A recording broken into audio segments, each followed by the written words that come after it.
Est-ce qu'aujourd'hui, au regard justement de l'envahissement des ordures ménagères, ce qu'on appelle poubelle, on peut conclure, monsieur le maire, que Yaoundé respire et que le Cameroun vit?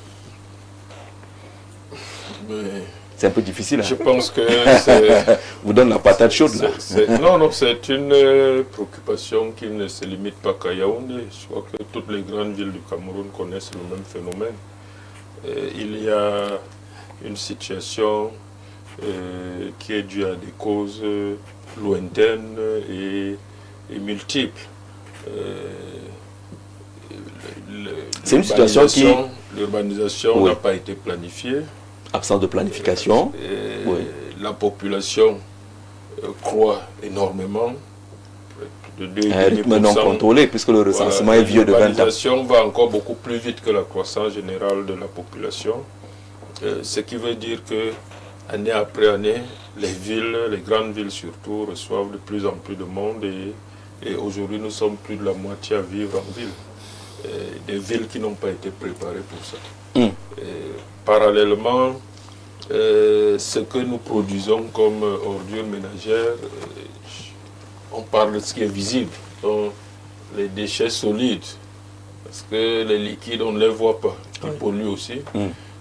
Ces déchets liquides qu'on déverse de façon anarchique, pour plus de 60% ne sont même pas récupérés, ça reste dans la nature. D'après les chiffres du ministère, les chiffres officiels, ce qui est collecté, les 40% qui sont collectés... Sur les près de 8000 tonnes produites par jour. Le coût de cette collecte est extrêmement élevé parce qu'il n'y a aucun tri en amont. Donc, il y a un problème de revoir. Il faut revoir profondément la méthodologie et surtout les moyens injectés pour le traitement de ce que nous produisons comme déchets solides. Évidemment, ça ne se fera pas en un jour et je pense que ça implique les collectivités, ça devrait impliquer l'État central surtout, parce qu'il n'y a pas qu'une seule ville qui est impliquée. Il y a un certain nombre de choses que les collectivités pourraient faire, mais ces collectivités ont besoin de l'appui de l'État, ne serait-ce que l'appui institutionnel, pas seulement l'appui financier, parce que nous faisons face, malgré la sensibilisation, malgré tout ce qui est indiqué, nous faisons face à un incivisme aussi qui est quand même grandissant. Et donc, le tout produit ce que nous voyons là. Et donc, il faut revoir profondément la méthodologie et un certain nombre de choses. D'accord, Joël-Marie, monsieur le maire questionne la méthodologie et semble indiquer que les bases sont déjà faussées. Nos taux de croissance, la population qui augmente, les villes qui se développent, ça veut dire que la solution de l'appel du balai que Atangandi a tenté ou la balayeuse que Koutes a tenté sont loin d'être les solutions qui puissent porter des fruits si on s'en tient à ce que le maire a présenté comme décor, comme analyse. Je voulais d'abord féliciter la belle transition entre, entre la question du pape et puis vous dites d'ailleurs que le pape a besoin, nous avons besoin d'être réconciliés même autour des ordures. Ah ouais. C'est-à-dire que nous avons un problème de s'entendre même sur les ordures. Et la réalité est que nous sommes dans, comme j'ai dit, une société qui vit d'archaïsme. Ce que vous voyez là, c'est le sommet de l'archaïsme. D'abord, une société où la saleté ne dérange personne. C'est-à-dire, vous voyez les gens marcher, il y a la saleté, mais ça ne dérange personne. Les gens marchent, ils mangent des écorces, je ne sais pas quoi, ils jettent dans la rue. Vous voyez une voiture qui va devant vous, on jette des oranges. Non, mais vous dites qu'il marche. Une belle voiture, il faut préciser. Une belle voiture, vite. Je vous dirais que ce ne sont pas seulement en marchant en route. Ils sont même assis chez eux, dans leur cours, et il y a les ordures partout. Ils sont très à l'aise. Et ça ne dérange personne. Lorsqu'il pleut, vous êtes dans des quartiers où les gens comme la société qui renvoie les ordures passent peut-être une fois par semaine. Personne ne va. Quand il pleut, on verse dans les rigoles, les caniveaux, les drains, ça bouge tout. Nous avons donc là une population qui a besoin d'être éduquée. Éduquée, c'est un problème. J'ai vu à Douala, une ville comme Douala, vous voyez par exemple là où on élève les porcs. Si vous voyez ce qui se passe, vous ne mangerez plus du porc. Les petits cours d'eau, là, j'ai fait un article à l'époque sur, j'avais titré ça, les tribulations d'Abiergue. C'était le cours d'eau qui part je sais pas moi, du 8e arrondissement là-bas, vers Mbankolo, qui se jette dans l'Omfundi. Mais si vous voyez, quand vous suivez ce cours d'eau, vous voyez la maltraitance, n'est-ce pas? Mais vous voyez, c'est un cours d'eau qui souffre. Et vous avez donc, en fait, nous vivons dans une pollution permanente. Nous sommes même, moi je crois même que Dieu nous aime beaucoup. Et les gens se lavent dedans, des enfants se lavent quelque part, on lave les vêtements. À chaque étape, vous trouvez quelque chose, une activité. Les voitures, etc. Alors, quand vous voyez qu'on lave encore des voitures au marigot, vous comprenez qu'il y a un problème qui n'est pas seulement lié à l'État, mais qui est même lié à la qualité même de ce qu'on appelle les entrepreneurs camerounais. À la qualité, le niveau dans l'entreprise. Comment on entend le business au Cameroun? Qu'est-ce qu'on peut faire de notre pays pour le changer? Prenons les ordures simplement. Vous avez un ministère de l'Environnement, ma foi, qui, à mon avis, est absent. Il est absent. Je ne sais pas vraiment quelle est sa mission, mais ce que j'observe, c'est que tout le monde peut voir que quand vous arrivez au marché de Mokolo ou au marché de Morumbi, depuis des années, on fait la même chose. On vient avec le plantain, le macabo, les nyams, et puis on met ça par terre, chacun se débrouille à acheter ou à vendre. Est-ce que c'est possible que dans une ville comme Yaoundé, qu'on crée des hubs qui accueillent tout ce qui doit entrer dans la ville pour que ce soit traité? Mettons une entrée comme celle d'Obala, ou tout ce qui vient de l'ouest, de partout, qui doit rentrer dans le pays, rentre d'abord dans ce hub. Et que dans une ville comme Yaoundé, on reçoive du plantain déjà pelé, du macabo déjà pelé. Est-ce que dans des hubs comme ça, on peut faire la transformation pour que cette ordure devienne la richesse? Parce qu'on fait de l'énergie avec ça. On fait du gaz avec les pots de bananes, les pots de... On fait... Si vous voyez, des aliments pour l'élevage. Dans ce coin-là, vous pouvez tout faire dans des hubs. Peut-être vous prenez 20, 30 hectares qui reçoivent tout ça. Et où quand les choses arrivent en ville, vous changez donc toute la configuration des marchés de Yaoundé. Vous retrouvez plutôt du plantain dans des cartons. Ce n'est plus par terre, donc même nous, les consommateurs, nous sommes préservés de toute cette saleté, etc. Je crois que nous devons nous entendre sur comment faire la propreté. Alors, les choses comme ce que les ministres organisent là, distribuer les balais, c'est vraiment, je vous assure que c'est comme si, voilà, on traite l'ordure comme au village. C'est comme si vous venez dans votre maison, vous balayez, vous soulevez le tapis et vous mettez la saleté sous le tapis et vous refermez, vous dites que vous êtes propre. Nous avons un problème qui est profond. Les choses comme Isaac, bon, tout à l'heure le maire a évoqué une affaire qui me paraît minimale. C'est la décentralisation.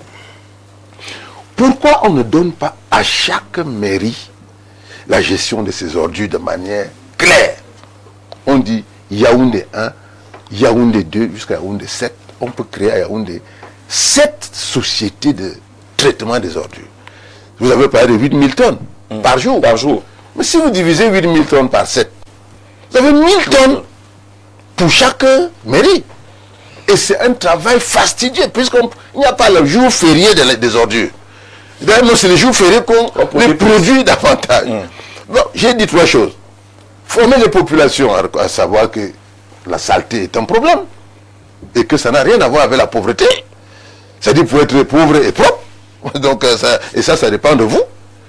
Deuxièmement, que les citoyens sachent que la ville leur appartient tous. C'est-à-dire qu'autant tu balayes ta maison, tu dois pouvoir balayer ta cour, tu dois pouvoir balayer la rue. Ok? Et qu'il faut maintenant que les institutions prennent le taureau par les cornes, que l'on pousse l'entrepreneuriat vers la production de nouveaux produits qui sont les produits du futur. D'accord. Parce que vous avez besoin de courant électrique, vous avez besoin de gaz, il n'y en a pas écrit à Limbe, il n'y en a pas ici. On peut produire du gaz à partir des ordures ménagères. On peut produire de l'électricité à partir. Donc, c'est pas un problème. En réalité, nous sommes assis sur des grosses richesses de 8000 tonnes par jour. Des richesses qu'on ignore. Vous avez là-dedans, il y a tout ça, les plastiques. Il y a quelques mois, le Premier ministre a convoqué ce que la presse a baptisé réunion de crise autour des ordures ménagères. Au mois de mai dernier, le ministère du Développement urbain et de l'Habitat a convoqué les états généraux de l'assainissement. Il y a une mission qui a séjourné à Kigali, au Rwanda, pour essayer de voir la méthode rwandaise. Et puis, vous avez la sortie du Minat à Tangandi. Et puis, vous avez l'autre sortie de Koutès avec 2 balayeuses. L'État semble se mobiliser pour lutter contre une affaire qui finit par nous narguer. Ce matin encore, on a vu l'état de poubelle partout. On a l'impression que les ordures vous regardent et disent que vous ne valez rien, vous ne pouvez rien. Oui, bien sûr. On est arrivé à l'humiliation. Vous savez, je suis en train de promouvoir l'avènement, à l'occasion des prochaines élections, des listes de candidats qui représentent de nouvelles figures politiques. Parce que le maire de Ngoumou qui est ici et Elundu qui travaille depuis très longtemps sur ces questions, ses préoccupations sont connues, il a écrit plusieurs livres là-dessus, ont révélé qu'il y a un problème d'éducation. Vous ne pouvez pas gérer la question des ordures avec des citoyens qui se sentent libres de se comporter n'importe comment. Parce que la question des ordures ménagères ne relève pas simplement du ramassage.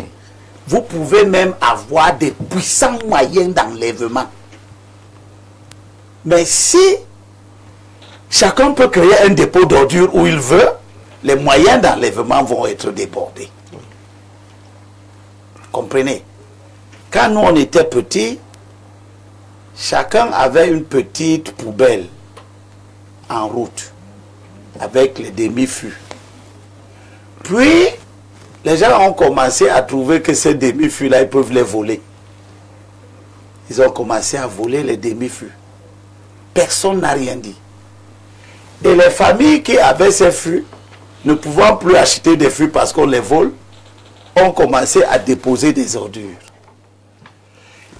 Et les sociétés de ramassage des collectivités se sont retrouvées avec un nombre de dépôts d'ordures sauvages qui dépassent les moyens d'enlèvement.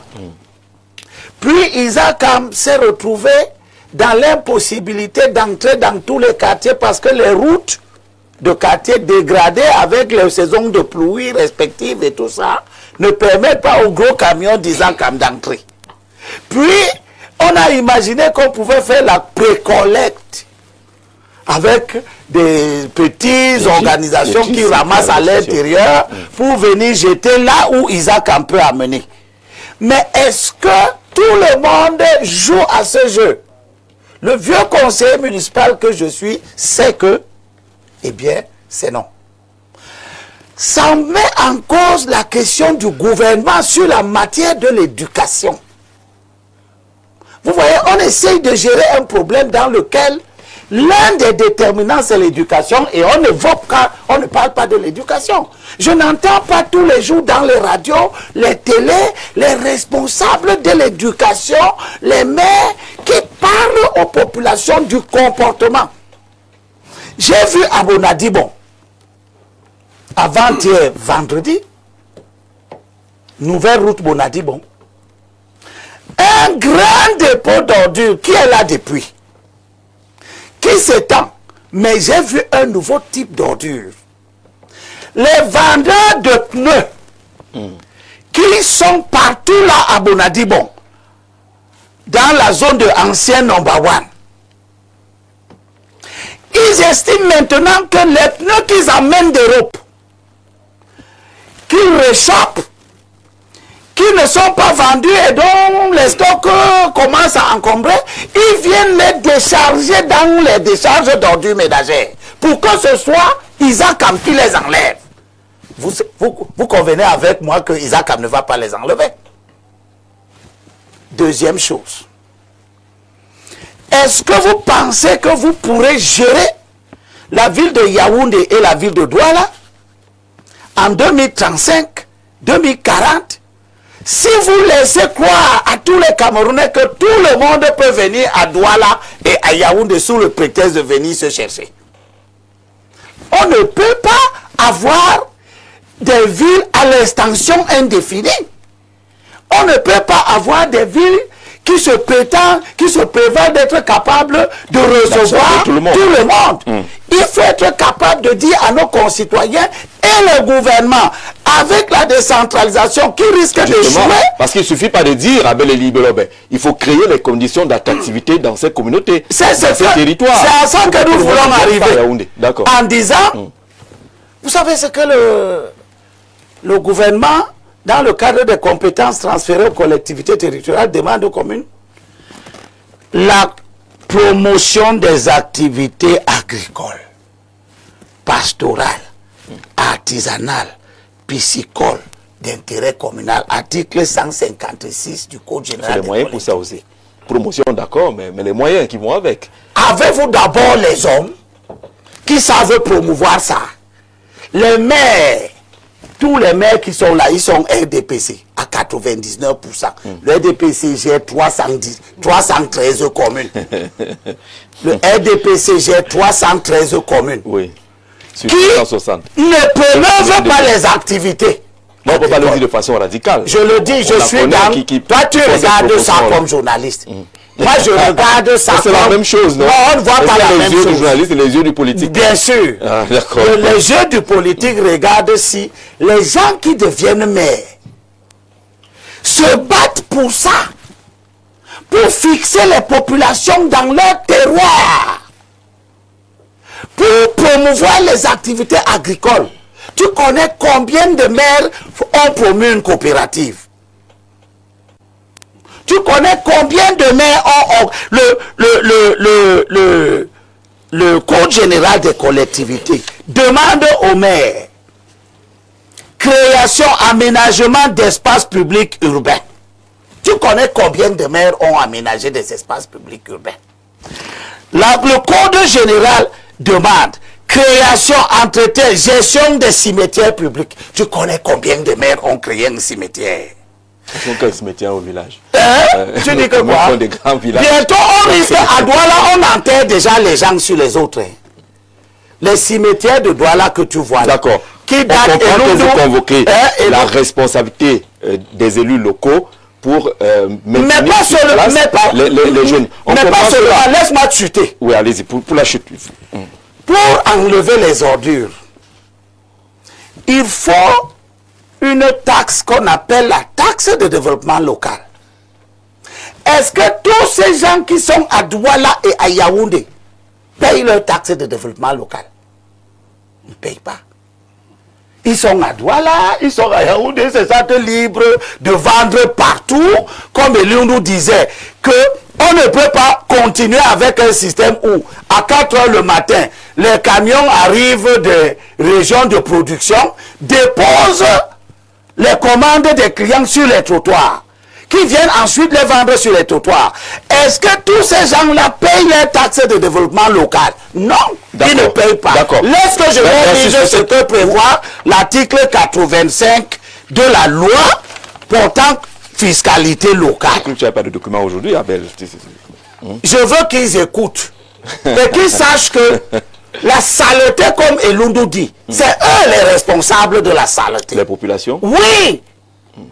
La loi, l'article 85 de la loi portant fiscalité locale dit que la vente des marchandises sur les trottoirs et autres espaces publics en dehors des places de marché demeure interdite. D'accord, c'est dit. Alors, merci, Dieudonné. On ne peut donc pas faire face aux désordres urbains. Il parlait d'éducation, il parlait de responsabilité des populations. Je rappelle que si vous allez à Rond-Point Express, la grosse poubelle qui est là des deux côtés d'ailleurs, ce n'est pas les commerçants qui ont déposé leurs ordures de ce côté-là. Est-ce que ce n'est pas facile d'évoquer les questions d'éducation, de responsabilité des populations? C'est très facile. Surtout quand c'est évoqué par ceux qui gouvernent, c'est une fuite en avant des responsabilités. Parce que ceux qui gouvernent bénéficient de ce qu'on appelle les prérogatives exorbitantes du droit public. Ils ont des moyens que le petit citoyen lambda n'a pas. Je suis d'accord avec la question d'éducation civique par rapport au traitement des ordures, comment est-ce qu'on doit jeter les ordures. Ce n'est que normal. Le citoyen doit apporter sa contribution. Mais qu'est-ce que le citoyen fait? Vous avez vos ordures, nous on en a devant nos domiciles actuellement, au moins 4 ou 5 sacs. Personne ne vient les ramasser. Qu'est-ce que lui il fait quand vous l'accusez? Il doit mettre ça sur la tête, il commence à chercher un dépôt d'ordures dans toute la ville. Je suis en train d'aller vers là. J'ai écouté avec une attention particulière Monsieur le maire, parce qu'il parle en tant qu'acteur qui a soulevé des problèmes pertinents. Il a parlé de la décentralisation qui ne marche pas. Il faut dire à ceux qui nous suivent, certains qui auraient dit que la démocratie ne marche pas vraiment, il faut aller vers la dictature. Parce que à l'heure où nous sommes au Cameroun, si on veut regarder l'architecture politique du Cameroun, vous allez voir que nous sommes en pleine dictature, nous sommes presque en plein parti unique, parce qu'un parti politique contrôle plus de 95% de tout ce qui concerne ce pays. Mais les choses ne vont pas. Ça veut dire que la dictature même n'est pas la solution. C'est la démocratie véritable. Monsieur le maire a parlé de la décentralisation. Il dit que les villes ont grandi. Et il faut qu'on souligne aussi que le gouverner, c'est prévoir. Ceux qui ont eu la possibilité de gouverner ce pays pendant plus de 40 ans ont prévu quoi? Ils ne voyaient pas que les villes vont grandir. Ils n'ont pas vu ça venir. Maintenant, les ordures qui sont là, j'avais fait une sortie avec l'un de vos confrères journalistes. Je leur ai dit, ce qui se passe maintenant est la preuve au ministre de l'administration territoriale, M. Paul Atangandji, et tout le gouvernement, qu'on ne peut pas gronder les ordures hors de la rue. On ne peut pas bourder les ordures hors de la rue. Il faut des politiques bien pensées. Et pour bien penser une politique, il faut d'abord se demander, c'est quoi le problème? Quand vous identifiez le problème, vous cherchez maintenant les solutions adéquates pour venir à votre préoccupation. N'en parlons pas des choses qui se passent dans les quartiers où les rigoles sont bouchées. Restons sur les rues principales. Oui. Vous voyez les ordures là qui restent et qui ne sont pas ramassées pendant des jours. Sur des distances de plus de 200, parfois 300 mètres. J'étais comme ça chaque jour pendant des jours. Vous voulez que le citoyen lambda mange les ordures? Ils se sont déplacés, ils sont venus au point où on a l'habitude de jeter. Les bacs à ordures sont pas très disponibles. Vous pouvez marcher des distances de 500 mètres à 1 km, vous ne voyez pas la bac à ordures. Même là où on sait qu'on vient déposer les ordures, les citoyens déposent, on ne ramasse pas. Parce que l'effectif pour faire ce travail n'est pas là. Pour ramasser de manière fréquente ces ordures-là, c'est assez difficile. Je dis, restons seulement sur les rues principales de Yaoundé et de Douala. N'allons pas dans les quartiers. Restons sur les rues, là où on a goudronné. Ces saletés sont encore là. La faute à qui? La faute à ceux qui gouvernent. La décentralisation ne marche pas parce qu'on a voulu que ça ne marche pas. Les maires de ville aujourd'hui étouffent les maires des arrondissements. Monsieur le maire de Ngoumou est là. Certes, il n'est pas le maire de la ville de Yaoundé ou de Douala, mais il sait que ses confrères ici en ville sont étouffés par le maire de la ville. C'est-à-dire que non, le ramassage d'ordures est la compétence de la communauté urbaine. Une communauté urbaine dont les populations n'ont pas élu. La communauté urbaine représente quoi? Les maires devaient être face à leurs responsabilités pour qu'à la fin même de leur mandat, que les populations puissent aussi juger leur gouvernance par rapport à comment est-ce que les maires ont géré la question d'ordures dans les différents arrondissements. Mais tel n'est pas le cas. Donc, juste pour dire que la question d'ordures est juste une démonstration. Ça dit qu'on prend l'affaire par le mauvais bout. Comment? Est-ce qu'on prend l'affaire par le mauvais bout? On commence par le mauvais côté. Moi, je pense que s'il y avait à commenter la gouvernance en général, on peut dire que soit ceux qui nous gouvernent sont incompétents, soit ils sont méchants. Mais je crois que l'hypothèse de méchanceté est plus probable.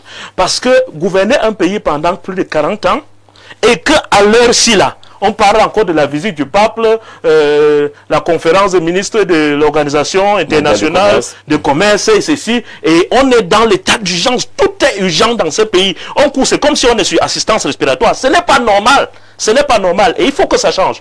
Et je chute par là pour dire, M. Elimbi a dit des choses concernant des députés un des députés du SDF, l'honorable Bénit, qui est du Mungo. Et d'abord, je vais vous féliciter pour les dénonciations que vous faites. Parce qu'elles sont importantes. Tous les Camerounais méritent d'être protégés, allogènes comme autochtones. Tout Camerounais est chez lui, partout où il se trouve. Vous avez fait des dénonciations par rapport aux problèmes fonciers. Ça a été l'un des préoccupations. On va arriver. Ça a été, je finis par là. Ça a été l'un des préoccupations majeures de ce député Bénit, s'il vous plaît. L'un des préoccupations majeures de ce député Bénit, qu'il a toujours soulevé à l'Assemblée nationale. Vous avez répondu. Nous sommes, nous, SDF, nous sommes pour qu'on revoie la loi foncière dans son entièreté, parce que cette loi... Ce n'est pas la thématique, ce n'est pas la thématique. On l'a abordé il y a de cela quelques jours. Merci. Les États généraux de l'assainissement du Cameroun ont visé essentiellement à créer une synergie entre les parties prenantes pour analyser les causes de l'insalubrité récurrente en milieu urbain et formuler des solutions durables. Les objectifs étaient justement d'analyser les causes de l'insalubrité. Il fallait identifier les acteurs contribuant à la dégradation de l'environnement urbain, formuler des solutions durables et promouvoir une approche participative et inclusive. Voilà les objectifs des États généraux de l'assainissement. Professeur, ces États généraux se sont tenus.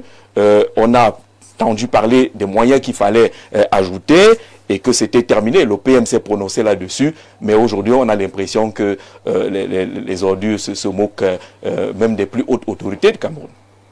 Merci de me donner la parole. La question des ordures est une question importante dans notre société en général et particulièrement dans les grandes villes, même si les villes de taille moyenne et de taille réduite commencent aussi à connaître les mêmes problèmes. Cette question est un défi de civilisation. Comme le disait M. Elundu, malheureusement dans notre société, nous nous sommes habitués à vivre avec la saleté et dans la saleté. Et qui vit avec la saleté et dans la saleté n'est pas seulement sale physiquement, il devient aussi sale mentalement et sale moralement. Donc nous sommes donc dans un contexte où nous nous auto-intoxiquons, nous nous auto-empoisonnons aussi bien notre corps que notre esprit. Il faut donc se mettre dans une orientation de désintoxication, de dépollution. Et on a également évoqué, aussi bien M. Elundu que M. Limbi Lobé et M. Chi, on a également évoqué la question de l'éducation. Effectivement, l'éducation est fondamentale dans ces deux dimensions. La dimension familiale, communautaire et privée, et puis la dimension citoyenne et républicaine. Cette éducation doit évidemment commencer dans les familles. Parce que les familles, dans la quasi-totalité des sociétés humaines, restent les cellules de souche de l'organisation sociale. Il n'y a pas de société qui vive sans structure familiale, même les sociétés les plus relâchées, comme les sociétés nomades, où il y a par exemple des déplacements d'une partie de la population, notamment des mâles qui vont ailleurs et laissent le reste des familles de l'autre côté. L'éducation républicaine et qui commence donc au niveau local, d'où nous devons vraiment prendre au sérieux la décentralisation. Et je suis tout à fait d'accord avec ce que M. Elimbi Lobé dit. Tant que nous ne prendrons pas au sérieux la décentralisation, et ça ce n'est pas seulement l'affaire de l'État, c'est là où je suis en désaccord avec M. Chi, c'est l'affaire de tout le monde. Il n'y aura pas de démocratie sérieuse. La démocratie n'a de sens que quand elle est ancrée profondément au niveau de la communauté. Soit vous faites donc une démocratie qui est purement dans les cieux et dans les sommets, soit vous faites une démocratie qui est au milieu mais qui ne repose sur rien. La démocratie n'est solide que si elle part de la communauté, depuis les villages jusqu'au quartier. Et c'est là où justement, parce qu'il y a un sérieux problème de civisme qui complique beaucoup cette histoire de gestion des déchets. Parce que les Camerounais se plaignent. Oh, Douala est sale, Yaoundé est sale. D'accord. Oh, l'État ne fait pas assez, que ce soit l'État central que l'État-collectivité locale, dans une certaine mesure, mais c'est aussi parce qu'ils ne voient pas les contraintes qui se posent à ce niveau. Mais eux-mêmes, les citoyens, qu'est-ce qu'ils font? Est-ce qu'ils ont un comportement qui contribue au moins à réduire les problèmes de déchets? Et puis, il faut donc maintenant, à partir de l'éducation, montrer que ce qui est important, c'est qu'on comprenne qu'on est dans un cycle. On est dans une logique cyclique et circulaire, d'où l'importance de ce qu'on a appelé désormais l'économie circulaire. Ça veut dire qu'il y a une partie des déchets qui peuvent être recyclés, qui peuvent être transformés. On peut transformer ces déchets en électricité par des méthodes organisées d'incinération. On peut transformer ces déchets en engrais par ce qu'on appelle la valorisation organique, notamment le compostage. On peut transformer ces déchets en d'autres ressources. On peut les transformer en pavés pour faire des routes. On peut les transformer en papier. On peut avoir plus... Et il y a également, et c'est un élément important à la base, la question de l'éducation au tri des déchets. Parce que le désordre... Mais là, la question, professeur, je m'excuse. Oui. Mais là, la question est celle de la vision de l'État. On le fait ailleurs. Oui. Ça se fait déjà ailleurs. Ce n'est pas seulement l'affaire de l'État. Ce qu'on doit simplement dire... sont seulement ceux qui ramassent les ordures. Non, ce n'est pas simplement... Pour aller les enfouir quelque part. Ce n'est pas simplement l'affaire de l'État. Oui. Mais là où vous avez raison, c'est que l'État doit justement éclairer les citoyens sur l'importance de tout cela. Parce que tout le chaos, entre guillemets, commence dans le mélange des différents types d'ordures. Et ça a des conséquences au niveau physique, c'est que ça accélère la pollution parce que les interactions entre ces différents types d'ordures créent beaucoup de problèmes. Donc il faut déjà trier. Maintenant, en raison de notre organisation urbaine qui est enlacée, qui est entrecroisée, les services en charge de ça ne peuvent pas rentrer au fond des quartiers. Pas du tout. Pas de servitude. Voilà. Parce qu'il y a justement ce problème de servitude. Donc, il faut à la fois développer des méthodes porte à porte quand c'est accessible, et maintenant des méthodes communautaires qui supposent que et les communes et les associations aillent au cœur des quartiers et sensibilisent les gens sur la nécessité de faire ce tri. Et puis donc aussi les questions de collecte et les questions de recyclage. Bon, on peut être plus long, mais... D'accord, on a compris l'essentiel. Alors, le ministre Atangandi intervient avec l'opération Yaoundé Ville Propre. Il dit que c'est une instruction du président de la République. Il y a un autre ministre qui intervient en disant Yaoundé Cœur de Ville. C'est également une instruction du président de la République. Il y en a qui distribuent les râteaux. Mais ça doit être coordonné. Il y a quelqu'un d'autre qui apparaît avec deux balayeuses. Du jour au lendemain, deux balayeuses apparaissent. Il y a une sorte de cacophonie quand même autour des ordures. Ce que le maire a reproché comme étant une mauvaise méthodologie, monsieur le maire. Oui, c'est pour ça qu'on évoque la problématique de la décentralisation, parce que les interventions simultanées de plusieurs départements ministériels atterrissent toujours dans les CTD, dans les communes. Étant entendu que même dans ces grandes villes, effectivement, c'est une affaire communale et intercommunale. Donc, je pense que le gouvernement doit coordonner. Mais il faut sûrement revoir un certain nombre d'organisations entre les communes, et les communautés urbaines, mais aussi, parce que je comprends aussi certains membres du gouvernement, parce qu'il y a une situation urgente, les ordures sont là. Quand on parle mais on attend que la situation soit urgente, comme le disait Chi tout à l'heure. Non, mais quand on parle de l'éducation, ça ne se fait pas en un jour. Donc il faut allier les solutions d'urgence et la planification des solutions durables avec tout ce que ça comporte pour que ça bascule progressivement vers plus de civilisation. C'est vraiment, je suis d'accord avec le professeur, c'est un vrai défi de civilisation. On ne peut pas, en réalité, lorsque vous allez ailleurs, vous revenez au Cameroun, vous avez l'impression de tomber dans un pays de sauvages, totalement sauvage. Et je peux vous dire que c'est plus profond que ça. Et moi qui dénonce généralement un certain nombre de situations de l'école publique, ça rentre dans cette problématique. Parce que l'école républicaine, c'est à l'école maternelle et à l'école primaire qu'on fabrique le vrai citoyen. Donc quand vous avez quelqu'un qui a 50 ans, 40 ans, ne sait pas qu'on ne jette pas une ordure sur la voie publique, ne sait pas que pour faire ses besoins, il faut se cacher, ne sait pas que là où même, parce que le pire, c'est que restez 2 minutes devant une décharge. La décharge est en même temps l'urinoir pour toutes les populations. Vous ne savez même pas d'où. Parce qu'on ne l'a pas proposé. On ne l'a pas proposé un espace là où on peut aller uriner. Je veux dire, monsieur, qu'est-ce qu'il fait? Monsieur Jean-Jacques, vous et moi, vous pensez que je vais sortir de ma voiture, aller me placer devant une décharge d'ordures pour faire pipi? Qu'est-ce qu'il fait? Non, mais ça veut dire que lui, les toilettes publiques. Alors, je suis d'accord, mais ça veut dire que.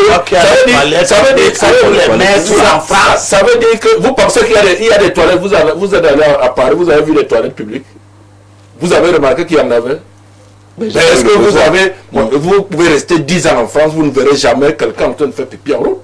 Mais vous pensez qu'ils n'ont pas les mêmes besoins naturels que nous? Donc, la première chose qu'il faut constater, c'est que vous avez des gens à 20, 30, 40, 50 ans, avec des cheveux blancs comme mon oncle, comme ça, qui ne sont pas conscients d'une vie dans une société, qui n'ont aucune conscience de ce que nous appelons, nous ici, civilisation. C'est ça le problème. Mais le piège, piège de cette population, monsieur le maire, même s'il faut aller chercher les toilettes publiques, il va falloir vous déplacer. Non, mais vous n'allez pas vous en sortir dans un taxi. Il y a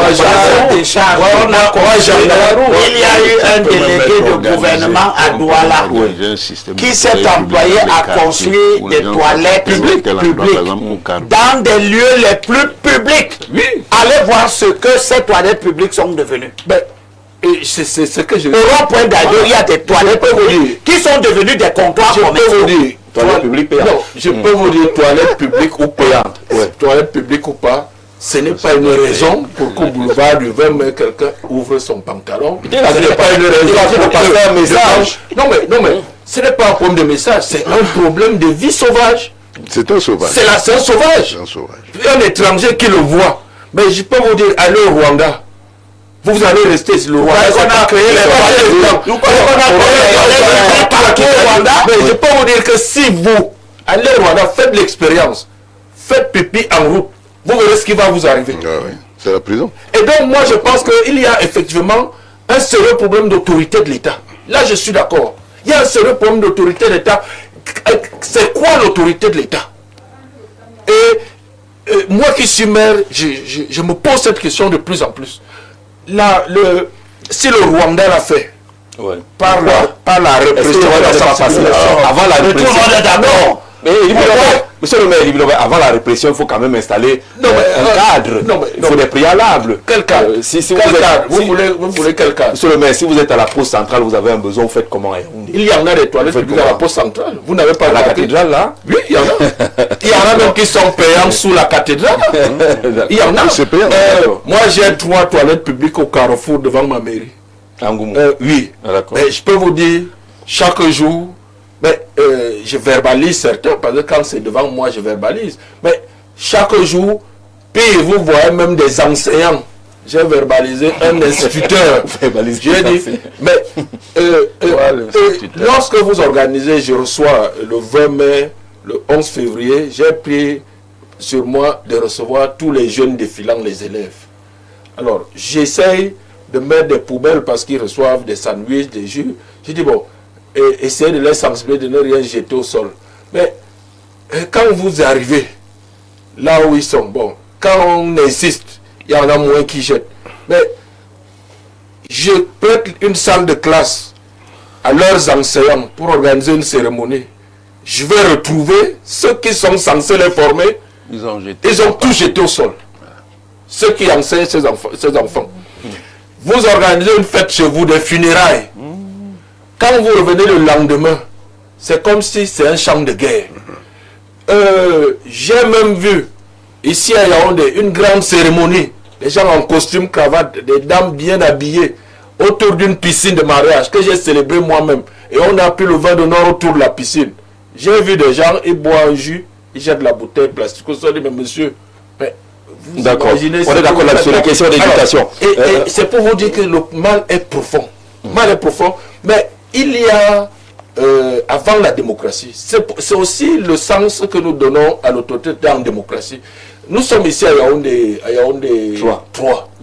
Alors, le maire a fait déguerpir un marché sauvage qui était d'ailleurs organisé par la présidente de Bayam Salam, qu'on reçoit, qui soit invité au palais. Et vous avez vu le bordel qu'il y avait à cet endroit. Et les voitures ne passaient même plus, les ordures, on ne savait pas qu'il era. Mais c'est propre maintenant.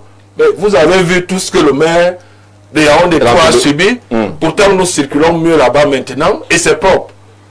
Mais on pense que le désordre, la saleté, ce sont des droits démocratiques. D'accord. La liberté de faire ce qu'on veut. Sous l'autorité, le régime autoritaire du président Aïdjo, jamais, c'était de la dictature, mais on n'aurait jamais vu quelqu'un ivre en route, on n'aurait jamais vu quelqu'un faire pipi en route, on n'aurait jamais vu quelqu'un jeter les ordures en route comme il veut. D'accord, merci. Merci, monsieur le maire. Donc c'est le sens de l'autorité en démocratie qu'il faut voir. Bonjour, monsieur le maire. Bonjour au panel. Le problème de la gestion des ordures est la même question que celle de l'électricité. Isaac est assez outillé pour la gestion des déchets sur toute la chaîne de valeur. Isaac travaille dans plusieurs pays africains et a une expertise avérée. Comment cette entreprise peut se déployer si ses factures ne sont pas payées? Si Isaac est payé, le problème sera réglé. Dans le débat sur l'éducation des populations et leur incivisme peut être pertinent, mais c'est une distraction.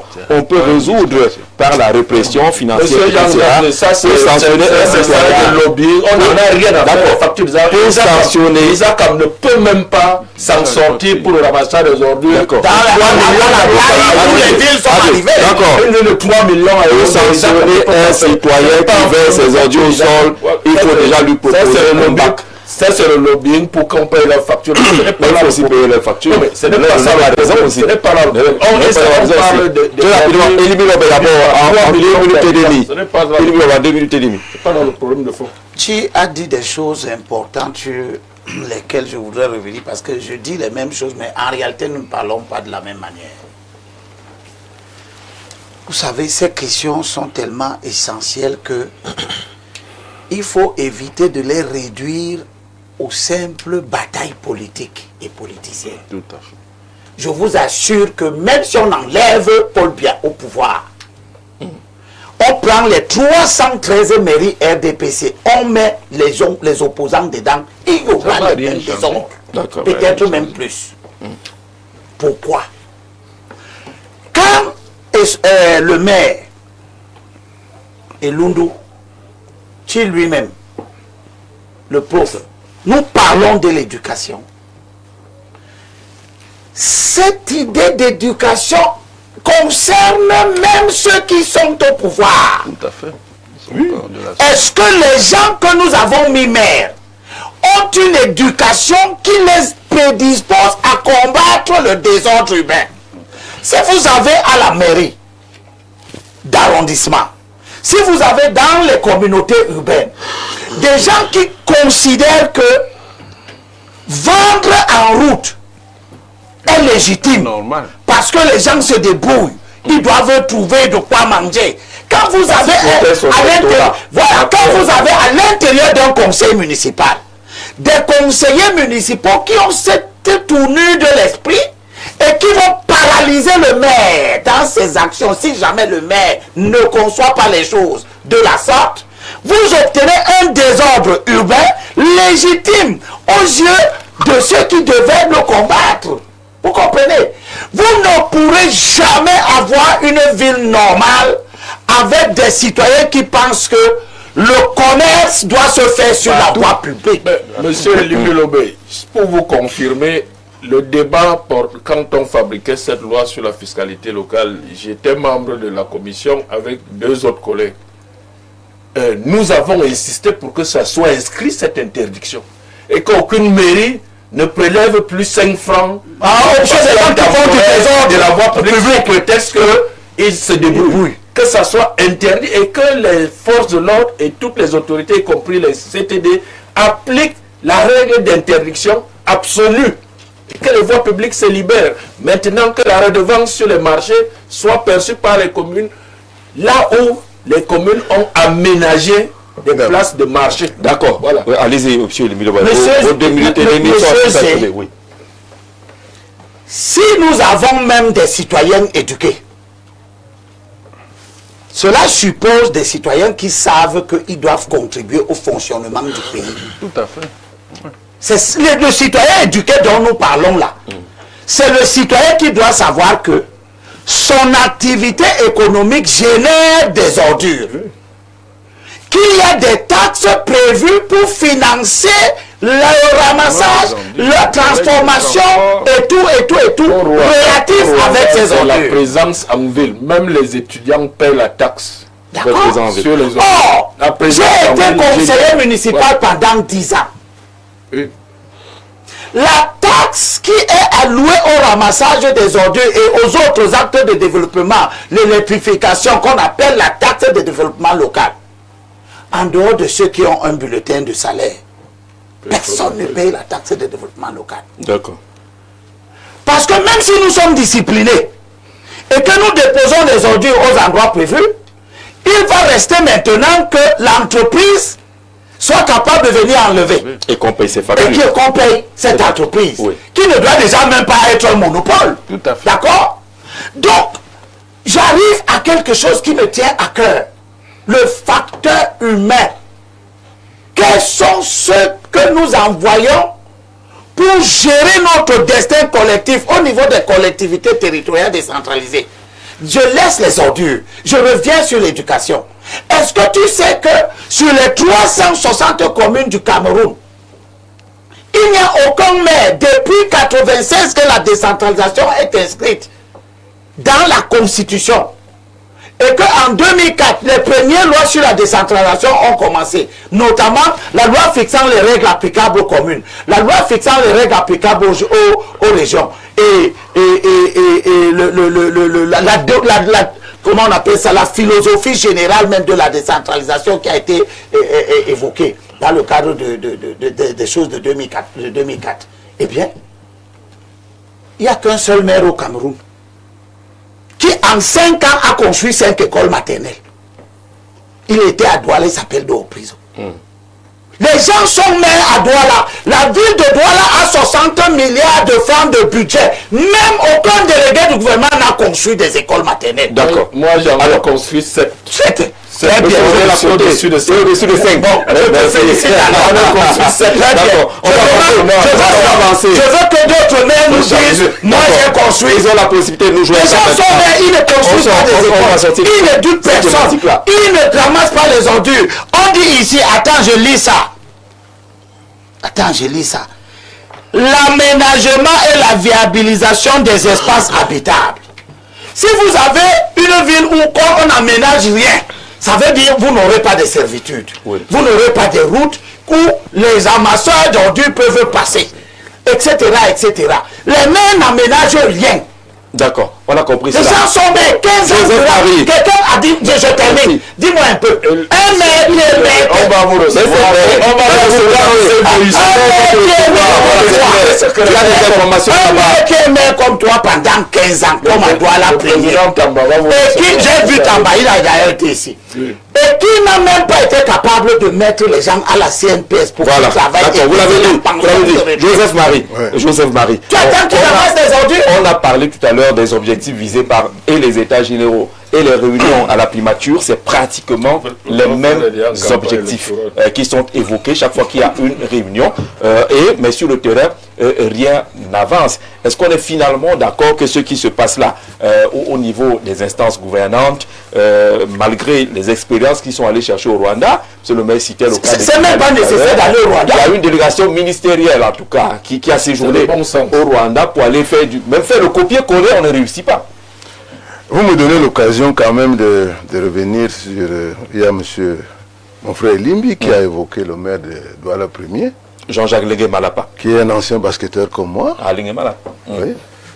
Et Je pense qu'il aurait mieux fait d'aller chercher sa place à la NBA, Et qui a été- venir à la commune. et qui a été Denis Pas- international de basketball, Bien sûr. qui m'a dit que Limbi est en train de faire du bashing sur lui. Voilà. Et il m'a dit qu'il a construit, il m'a envoyé, hein, Voilà. qu'il a construit un siège imposant, 5 étages avec un ascenseur pour les personnes handicapées, qu'il a construit. Il t'a dit ça marche. Il a construit la case municipale au quartier Grand Moulin. Oui. Construit une garderie pour les enfants, une crèche. Oui. Il a construit une briqueterie pour atténuer les coûts de construction. Il paye les salaires de manière régulière depuis ses 3 mandats. Il a régularisé les cotisations et versements à la CNPS aux impôts. Parce que d'après lui, ce n'était pas sa faute, c'était la faute du Trésor qui ne reversait pas, qui ne recréditait pas le compte de CNPS. Donc, il a dit que... tu payes les cotisations sociales au Trésor? Alors, il me dit que le traitement des salaires... D'accord. Voilà, le traitement des salaires. Le Trésor, tu peux payer les cotisations sociales des employés. Non, je te demande.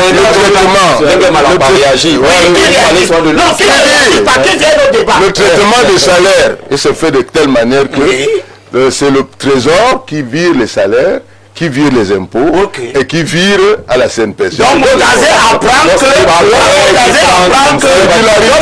apprend que si les employés de Douala Premier n'ont pas leur pension,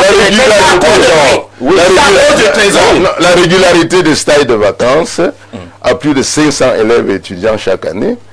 Extension des écoles maternelles municipales de 5 à 7. De 5 à 7. Il a trouvé 5. À 7, oui. Il a 15 ans. Il a 15 ans. En fonction du besoin. Oui, non. Sur les écoles. C'est pour ça que je parle du écoles maternelles. Dont l'une a été détruite parce qu'il est parti la construire à l'intérieur du parc. Vous comprenez que si vous avez un construction en 100 ans, vous n'aurez même pas une salle de construction et pavage des routes pour le désenclavement de certains quartiers, Séquet, Bonatiki, etc. Éclairage public solaire dans plusieurs quartiers de la ville, etc. C'est vraiment du n'importe quoi. Voilà, ça c'est... Vous êtes posé. Je veux dire que...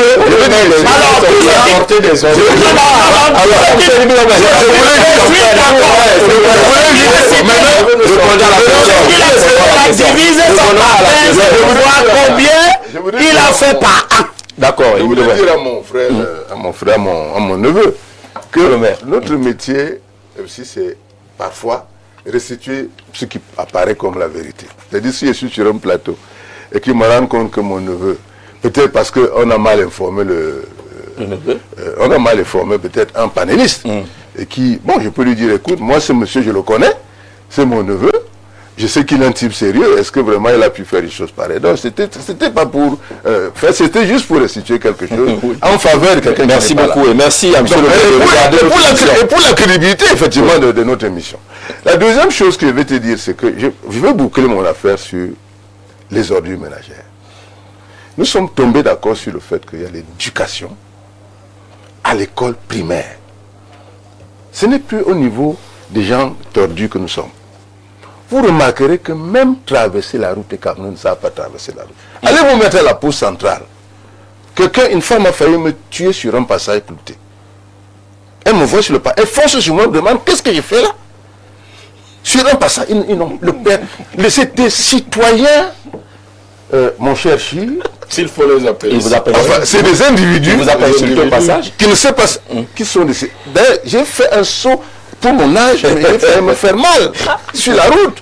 Parce que cette femme, elle se demandait qu'est-ce que j'ai fait sur un passage clouté. Alors, dans sa tête, ça voulait dire qu'on ne se met jamais là. Donc, j'ai été agressé par ça. Elle est partie, elle ne sait même pas. Donc, c'est le permis obtenu au téléphone. Bon, vous avez ça. Vous allez, mettez-vous au rond-point de la pause centrale. Vous allez voir comment les Camerounais traversent la route. Et ils mettent tout le monde en difficulté. Les automobilistes, chacun se bat, d'autres montent sur les trottoirs et tout. Nous avons une masse d'individus à former. Et c'est là où je reviens sur... Je suis d'accord avec le ministre, j'ai failli le ministre Limbi, que ça peut arriver. Alors, j'ai dit, c'est une affaire éminemment sociétale et sociale. Rien à voir avec la politique. C'est-à-dire que si il y a des zones de consensus. Chez toi qui voulais que le pape vienne pour les consensus, nous devons arriver à nous réconcilier sur certaines thématiques. C'est-à-dire que chaque parti politique doit porter cette thématique-là comme une cause nationale. Parce que cette affaire d'ordure-là est très très lointaine. Et nous disons que, non seulement ça, nous ne pouvons pas non plus faire la part belle au gouvernement. Parce qu'effectivement, vous avez dit une affaire là qu'on lit tous les jours. Objectif général, objectif spécifique, résultat attendu, méthodologie.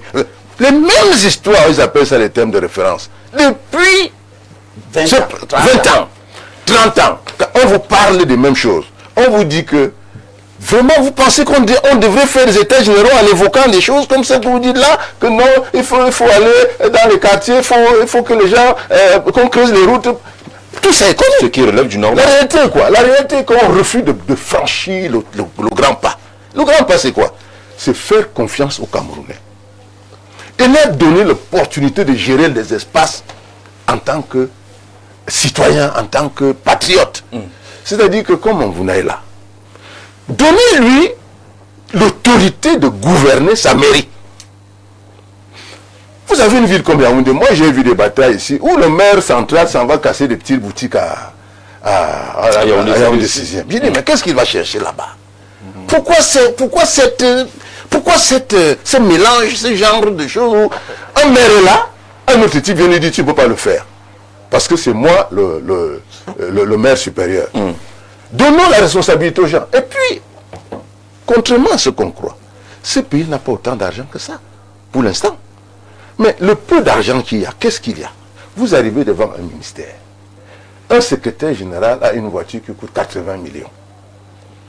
Cette voiture-là, on la prend le matin, on la dépose là, elle fait toute la journée. Cette voiture, c'est 2 petites entreprises qui sont là, thésaurisées, posées là. Cette voiture, ce type est à Yaoundé. Il n'y a pas de... Il ne va pas utiliser le 4x4. Pas de raison. Jamais il ne va utiliser le 4x4 un jour. Mais ce monsieur est là, avec cette voiture. Et vous en avez comme ça des centaines. La rationalisation des moyens. Moi, j'ai vu des gens aller au sud Cameroun, acheter des voitures de luxe, de super luxe, à des conseillers régionaux qui ne leur ont pas demandé.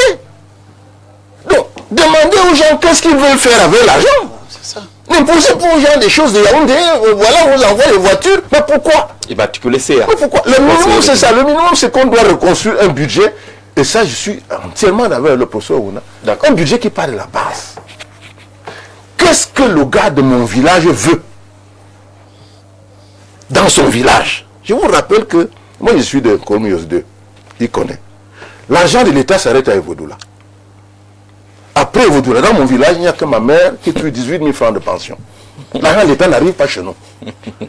Pourquoi? Parce que la redistribution ne tient pas compte de ceux qui ne marchent pas dans les caisses de l'État, qui n'ont pas un truc. Donc, je veux dire qu'ils n'ont pas un matricule.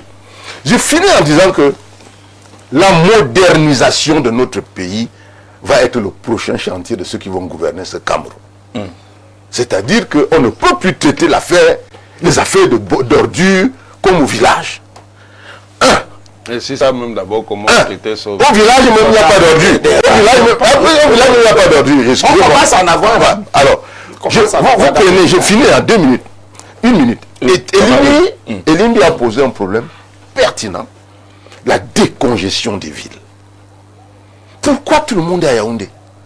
Quand vous arrivez à Mokolo ici, vous trouvez les étoiles là-bas. Derrière là-bas, c'est Okola, c'est Evodoula, c'est Monatélé. Quand ils viennent, parce qu'ils n'ont rien à faire au village, ils croient qu'il y a des choses à faire à Yaoundé, ils viennent, ils sont là. Vous allez du côté de Bonabéry, vous allez trouver tous ces gars qui viennent du nord-ouest, sud-ouest, ils sont de l'ouest. Vous allez du côté de Etoudi ici, vous voyez les Mbamois. Mais quelle est cette organisation d'un pays où tout le monde pense qu'une ville d'un pays de 475 000 km², où vous faites 100 km, vous ne voyez pas une seule personne dans l'est du pays, comment on peut venir, on peut construire un pays en arrivé donc à Yaoundé, il trouve qu'il n'y a donc pas, il s'assoit en route, il commence à braiser le service, il a sali la ville, la parole aux autres pour 2 minutes chacun. On salue monsieur le maire d'Ayos, qui nous rappelle qu'il a entendu sur l'émission et que Ayos était la plus belle ville du Cameroun en 2025. Très propre, la ville d'Ayos. au CVUC. On vous attend au CVUC. On poser des questions là-bas. Alors, allez-y, il y en a qui ont créé beaucoup de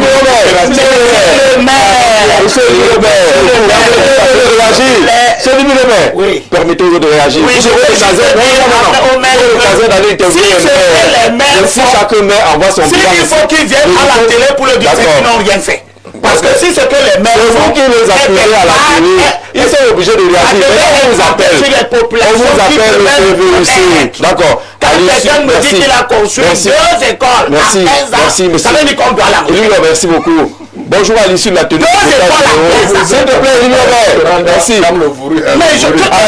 la tenue des États généraux, la campagne arrive. Gardez les arguments. Non, j'ai appris qu'il a dit qu'il ne va plus. D'accord. À l'issue de la tenue des États généraux sur la gestion des ressources des déchets, il y a eu des résolutions à court, moyen et long terme.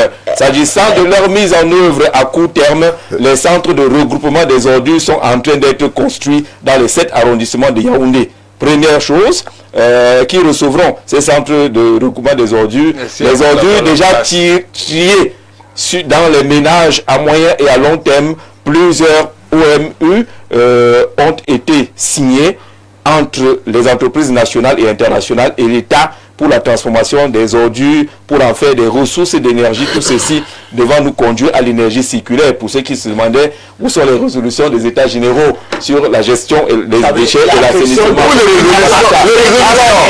C'est toujours bon. L'ordure n'a pas besoin d'États généraux. On sait ce qu'il faut faire. Alors, est-ce qu'on sait finalement ce qu'il faut faire justement pour rebondir sur ce que Limbi Lobé est en train de dire? Tout un premier ministre a rassemblé tous les acteurs du secteur. On a dit qu'il fallait une vingtaine de milliards pour régler cette affaire-là. Est-ce que c'est finalement une question de moyens ou une question de méthodologie, comme M. le maire a dit? Tout ce qui est dit ici souligne le fait que la gouvernance générale du Cameroun n'est pas fonctionnelle. Fonctionnelle en quoi? C'est-à-dire, elle n'est pas capable de permettre à ce que le petit citoyen lambda s'épanouisse bien dans son pays. C'est très facile d'évoquer la responsabilité qui incombe aux citoyens, ceci, cela, tout en ne pas sans oublier le fait que quand on parle de l'éducation, la politique éducative est mise en place par une certaine autorité. Naturellement. Si ça ne marche donc pas au niveau de l'éducation, ça veut dire que le politique a échoué. C'est là-bas voilà pourquoi je voulais dire au grand frère, à mon père Lundu. Je ne peux pas accompagner ce que tu es en train de dire. On a retiré l'instruction civique à l'école qui vous apprenait le béaba, comment vivre, comment traverser la route. Comment qui ont fait l'instruction civique et qui jettent les ordures aujourd'hui. Ah d'accord, ça c'est bien. C'est bien envoyé ça. Donc, pour dire à mon père Joseph-Marie Elou que tout est politique. Si la politique n'est pas tout, la politique est dans tout. Voilà. La gestion des ordures est d'abord une affaire politique. Celui qui était censé éduquer les Camerounais ne fait pas son travail. Celui qui était censé éduquer les Camerounais, non pas seulement en créant des programmes d'instruction à l'école, a mal éduqué le Camerounais à travers le mauvais exemple. Le monsieur le maire il a évoqué ce qu'on peut représenter ça comme le laisser-faire, un leadership de laisser-faire. Donc vraiment le Cameroun a l'apparence d'un pays sauvage. Oui. Ça veut donc dire que ceux qui dirigent le Cameroun sont les sauvages. Ils sont sauvages dans la manière, ils sont en train de gérer le Cameroun. Le laisser-faire est pratiqué par qui? Par ceux qui gouvernent, par le RDPC qui est en train de gouverner. Il va vous dire tout. Il dit que vraiment, il faut qu'on arrête quelqu'un qui fait pipi. Dès qu'on voit qu'il fait pipi là, comme ça se passe au Rwanda, il est en prison. Ah, ceux qui détournent là, on voit que les gens ont détourné les milliards pendant des années. On va retrouver ça que des années après. Pourquoi est-ce que quand quelqu'un est au bureau, dès qu'il détourne, on ne l'arrête pas, on le met en prison? Aujourd'hui, on est là. Celui qui fait pipi on est là. Dans un pays où le conseil supérieur de magistrature n'a pas tenu pendant près de 6 ans. On a arrêté qui? On a mis où? On est là dans un pays où l'article 66 demande la déclaration de biens. On a arrêté qui? On a mis où? Donc, ce n'est pas, s'il vous plaît, monsieur le maire, c'est que vous avez pratiqué, vous avez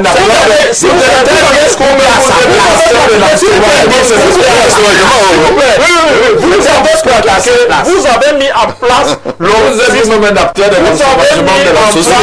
est-ce que je peux parler ce discours? Vous avez mis en place le système de leadership, le type de leadership qu'on appelle le laisser-faire. C'est qui vous préoccupe. La seule chose, là où vous ne laissez pas faire, c'est quand ça vient au niveau où on doit vous remplacer démocratiquement. Vous ne laissez pas faire là-bas.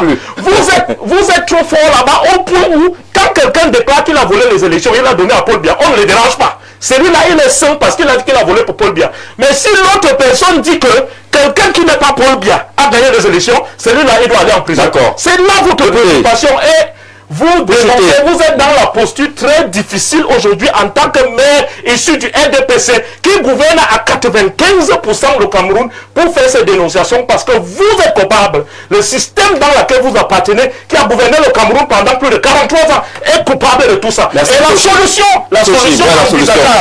solution envisageable, nous avons parlé ici, il faut que les gens se développent pour que les gens restent au village. Pour que les gens se développent, pour que les gens restent au village, il faut que le pouvoir soit à la base. Et le système qui amène le pouvoir à la base, c'est le fédéralisme. Pour que les maires, comme monsieur le maire là, que vous soyez un souverain local, que vous n'ayez même pas le préfet qui va vous commander. C'est clair. Que les maires qui sont même pas les délégués du gouvernement. Merci. Pour qu'on développe à la base et que les populations puissent rester à la base. Votre position est passée. On vous parle de fédéralisme pour sortir de les 2 minutes et demie du professeur sur cette question. J'ai envie de demander au professeur. S'il vous plaît, non, s'il vous plaît. Après, j'ai envie de demander au professeur, on fait alors comment dans cette affaire-là? Tout le monde s'y est essayé. Pratiquement tout le monde s'est brûlé. Il n'y a que le chef de l'État qui n'a peut-être pas encore tenu un conseil de ministre. Ou les ordures. On est encore dans les ordures. On n'était pas dans le fédéralisme. Vraiment, le discours de